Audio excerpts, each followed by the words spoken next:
Ruby ସଞ୍ଜୀବକୁ କହିବେ, ଠିକ୍ ଅଛି, ମୁଁ ଭାବୁଛି ତୁ ମୋ କଥା ଭଲ ଭାବରେ ବୁଝି ସାରିବୁଣି। ନିଶ୍ଚୟ, ଏବେ ଆସୁଛି। ଏମିତି କହି ରୁବି ଚାଲିଯିବେ। ତାପରେ ମମତା ଦାଦିମାଙ୍କୁ ବାଦାମ କ୍ଷୀର ଦେଖେଇବେ ଆଉ କହିବେ, ଦେଖନ୍ତୁ ପିଇସୀମା, ମୁହଁରେ ମିଠା ମିଠା କହି ପେଟରେ ହଲା ହଲା ବିଷ କେମିତି ଭରି ରହିଛି ରୁବି ଦିଦିଙ୍କର। ବଡ଼ ଶ୍ରଦ୍ଧାରେ ସେ ସମସ୍ତଙ୍କ ଆଗରେ ପଲ୍ଲବୀଙ୍କୁ ବାଦାମ କ୍ଷୀର ଦଉଥିଲେ ନା। ଆପଣ ଦେଖନ୍ତୁ ରୁବି ଦିଦି କେମିତି ଏ ମିଲ୍କ ସେକ୍ରେ କାଜୁ ବାଦାମ ମିଶେଇଥିଲେ। ଏମିତି କହି ମମତା ସେ କ୍ଷୀରକୁ ଗୋଟେ ଜାଗାରେ ଢାଳିବେ ଆଉ ଦାଦିମାଙ୍କୁ ରସୁଣ ବାହାର କରିକି ଦେଖେଇବେ। ତାପରେ ଦାଦିମା କହିବେ, ରସୁଣ? ତାପରେ ମମତା କହିବେ, ହଁ ଦାଦିମା, କ୍ଷୀରରେ ରସୁଣ। ତାପରେ ଦାଦିମା କହିବେ, ତାମାନେ ରୁବି ପଲ୍ଲବୀକୁ ବାଦାମ କ୍ଷୀର ଦେବା ବାହାନାରେ ରସୁଣ ମିଶାଇ ତାର ବ୍ରତ ଭାଙ୍ଗିବାକୁ ଚେଷ୍ଟା କରୁଥିଲା। ଆରେ ହେ ମମତା, ତାହେଲେ ତ ମୁଁ ସେ ଖାଇବା ଚୋରଣୀକୁ ପଲ୍ଲବୀର ଖାଇବା ଦାୟିତ୍ୱ ଦେଇ ବହୁତ ବଡ଼ ଭୁଲ କରିଦେଲି। ଆସୁ ଆଜି ପଲ୍ଲବୀ, ତାରି ସାମ୍ନାରେ ଖାଇବା ଚୋରଣୀକୁ ମୁଁ ବହେ ଶୁଣେଇବି, ଯେମିତି ସେ ସାରା ଜୀବନ କୋଉଠି ବି ଶୁଣି ନଥିବ। ଆରେ ହେ, ଏତେ ବଦମାସ ସେ। ତାପରେ ମମତା କହିବେ, ନାଇଁ ପିଇସୀମା, ଏସବୁ କଥା ଆପଣ ପଲ୍ଲବୀଙ୍କୁ କୁହନ୍ତୁନି। ବିଚାରୀ ବହୁତ ଟେନସନରେ ବଞ୍ଚୁଛି। ତା ଆଗରେ ଏସବୁ କଥା କହିକି ଆମେ ତାକୁ ଆଉ ଅଧିକା ଟେନସନ ଦେବା ଉଚିତ ନୁହେଁ। ବରଂ ତା ବଦଳରେ ପଲ୍ଲବୀର ଖାଇବା ପିଇବା ସବୁ ଦାୟିତ୍ୱ ମୁଁ ବୁଝିବି। ତାପରେ ଦାଦିମା କହିବେ, ଆରେ ହଁ ତ ମମତା, ଖାଇବା ପିଇବା କଥାରୁ ମନେ ପଡ଼ିଲା, ସେ ତ ଆଜି ସକାଳୁ କିଛି ନ ଖାଇକି ବାହାରିଗଲା। ହଁ, ଦେଖୁନୁ, ସେ ବିଚାରୀ ଯଦି ସେଇଠି କିଛି ନ ଖାଇ ଥିବ ତାହେଲେ ତ ପୁରା ଦିନ ପୁରା ରାତି ତାକୁ ଉପାସରେ ରହିବାକୁ ପଡ଼ିବ। ଓହୋ। ତାପରେ ମମତା କହିବେ, ପିଇସୀମା, ଆଜି ସକାଳୁ ଯାହା ସବୁ ନାଟକ ହେଲା ସେ ସବୁ ଜାଣିଶୁଣି ରୁବି ଦିଦି କରିଛନ୍ତି ପଲ୍ଲବୀଙ୍କୁ ଉପବାସ ରଖିବା ପାଇଁ। ଆଉ ସେଇଥିପାଇଁ ପଲ୍ଲବୀକୁ ଆଗରୁ ମିଛ କୋର୍ଟ ଡେଟ୍ ଅଛି ବୋଲି କହିଥିଲେ।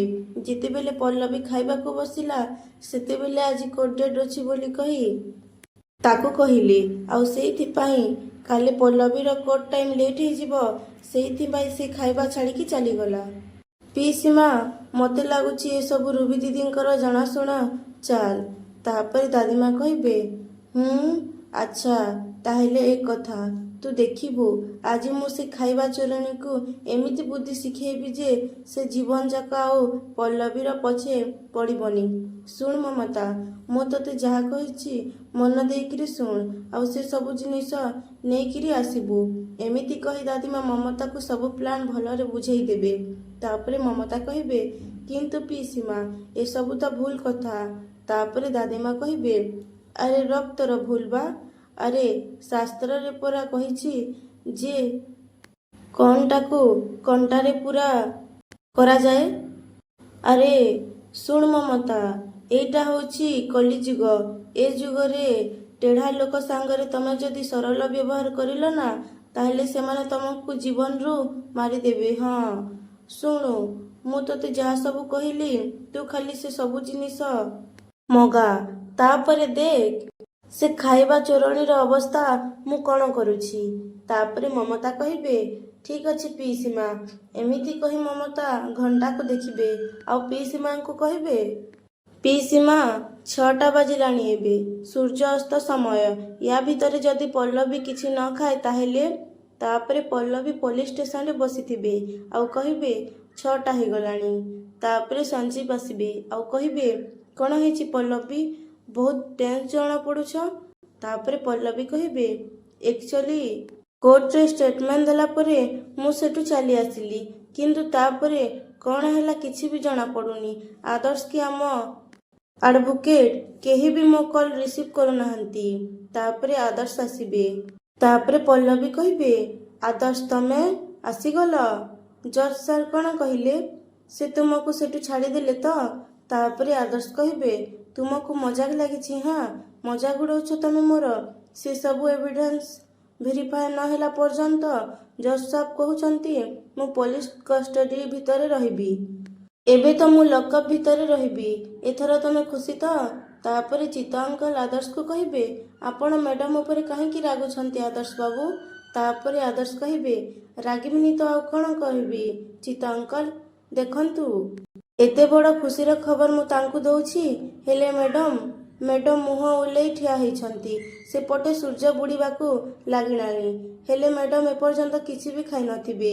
ଏମିତି କହି ଚିତ୍ତ ଅଙ୍କଲକୁ କହିବେ, ଚିତ୍ତ ଅଙ୍କଲ ସେସବୁ ଜଲ୍ଦି କାଢ଼ନ୍ତୁ, ମ୍ୟାଡମ୍ ଖାଇବେ, କାରଣ ସୂର୍ଯ୍ୟ ଅସ୍ତ ହେଇଗଲେ ସେ କିଛି ବି ଖାଇପାରିବେନି। ଆଗେ ଖାଇବା ବାଢ଼ନ୍ତୁ। ଆରେ ଅନଉଛନ୍ତି ଆଉ କ'ଣ, ଜଲ୍ଦି ବାଢ଼ନ୍ତୁ। ତାପରେ ଚିତ୍ତ ଅଙ୍କଲ କହିବେ, ହଁ ବାଢ଼ୁଛି। ଏମିତି କହି ଚିତ୍ତ ଅଙ୍କଲ ଖାଇବା ବାଢ଼ିବେ। ତାପରେ ପଲ୍ଲବୀ ଆଦର୍ଶକୁ କହିବେ, ଆଦର୍ଶ ତମକୁ ଏଠି ପୋଲିସ କଷ୍ଟଡି ଭିତରେ ରହିବାକୁ ପଡ଼ିବ। ସେସବୁ ତମକୁ ଖୁସି ଲାଗୁଛି? ତମ ପାଟିରୁ ଏ କଥା ଶୁଣିଲା ପରେ ମୋ ଅବସ୍ଥା କ'ଣ ହେଲାଣି ସେ କଥା ମୁଁ ଜାଣେ, କିନ୍ତୁ ତମକୁ ସେସବୁ ବିଷୟରେ କିଛି ଚିନ୍ତା ନାହିଁ। ତମକୁ ମୋ ଖାଇବା ଉପରେ ଚିନ୍ତା ଲାଗିଛି। ତାପରେ ଆଦର୍ଶ ହସିବେ ଆଉ ସଞ୍ଜୀବକୁ କହିବେ, ଆରେ ସଞ୍ଜୀବ ୟାକୁ ବୁଝାଅ। ତାପରେ ସଞ୍ଜୀବ ବି ହସିବେ। ତାପରେ ପଲ୍ଲବୀ କହିବେ, ଆପଣମାନଙ୍କର କ'ଣ ହେଇଛି? ମୁଁ କିଛି ବୁଝିପାରୁନି। ସମସ୍ତେ ଏମିତି କାହିଁ ହସୁଛ? ପାଗଳ ହେଇଗଲେଣି ନା କ'ଣ? ତାପରେ ସଞ୍ଜୀବ କହିବେ, ପଲ୍ଲବୀ କୋର୍ଟରୁ ଅର୍ଡର ଆସିଛି, ଯେପର୍ଯ୍ୟନ୍ତ ଆଦର୍ଶଙ୍କର ଅପରାଧକୁ ପ୍ରମାଣିତ ନ କରାଯାଇଛି ସେ ପର୍ଯ୍ୟନ୍ତ ଆଦର୍ଶ କଷ୍ଟଡିରେ ରହିପାରିବେ ନାହିଁ। ଆମ ଲୟରର ସବୁ ଏଭିଡେନ୍ସକୁ ସର୍କମଷ୍ଟାନ୍ସିଆଲ କହି ତାଙ୍କ ହାଲ ପୁରା ବେହାଲ କରିଦେଲେ। ତା ସାଙ୍ଗକୁ ଜଜ୍ ସାହେବ ପ୍ରସିକ୍ୟୁସନ ଲୟରଙ୍କ ସବୁ ଏଭିଡେନ୍ସକୁ ସତ ପ୍ରମାଣିତ କରିବା ପାଇଁ 1 ସପ୍ତାହ ସମୟ ଦେଇଛନ୍ତି। ଆଉ ଯଦି ଏ ସପ୍ତାହ ସମୟ ଭିତରେ ସେସବୁ ପ୍ରମାଣିତ ନ କରିପାରିଲେ ତାହେଲେ ଆଦର୍ଶ ସବୁଦିନ ପାଇଁ ନିର୍ଦ୍ଦୋଷ ବୋଲି ପ୍ରମାଣିତ କରାଇ ଦିଆଯିବ। ତାପରେ ପଲ୍ଲବୀ ଆଦର୍ଶକୁ କହିବେ, ତାମାନେ ତମେ ମୋତେ ଏତେ ବଡ଼ କଥା ଲୁଚେଇ ମିଛ କହି ସେତିକି ବେଳୁ ମୋତେ ଡରଉଥିଲ? ହଁ, ତମେ ଘରକୁ ଚାଲ, ତମ ସହିତ ମୋର କଥାବାର୍ତ୍ତା। ତମେ ତ ପୁରା ମୋ ଦେହର ଜୀବନ ବାହାର କରେଇ ଦେଇଥିଲ। ଆଉ ଆପଣ ଦି ଜଣ ବି ୟାଙ୍କ ସହିତ ସାମିଲ ଅଛନ୍ତି। ଯାଆନ୍ତୁ, ମୁଁ ଆପଣଙ୍କ 2 ଜଣଙ୍କ ସହିତ କଥା ହେବିନି। ତାପରେ ଆଦର୍ଶ କହିବେ, ଠିକ୍ ଅଛି ମ୍ୟାଡମ୍, ଆମେ କଥାବାର୍ତ୍ତା ପରେ ହେଇପାରିବା, କିନ୍ତୁ ଏବେ ତମେ ଖାଅ। ଦେଖ ସୂର୍ଯ୍ୟ ଅସ୍ତ ହେଇଗଲେ ନା ତମର ଖାଇବା ପିଇବା ପୁରା ବନ୍ଦ। ଦେଖ ମ୍ୟାଡମ୍, ତମେ ଓଟ ଭଳି 7 ଦିନ ଉପାସ ରହିଯିବ, ହେଲେ ମୋର କ'ଣ ହେବ? ଥରେ ତ ମୋ କଥା ଚିନ୍ତା କର। ତାପରେ ପଲ୍ଲବୀ କହିବେ, କ'ଣ ହେଲା, ତମେ ବି ଏପର୍ଯ୍ୟନ୍ତ କିଛି ଖାଇନ? ତାପରେ ଆଦର୍ଶ କହିବେ, ପଲ୍ଲବୀ ମୁଁ କହିଲି ନା ମୁଁ ବି ତମ ସାଙ୍ଗରେ ବ୍ରତ କରୁଛି।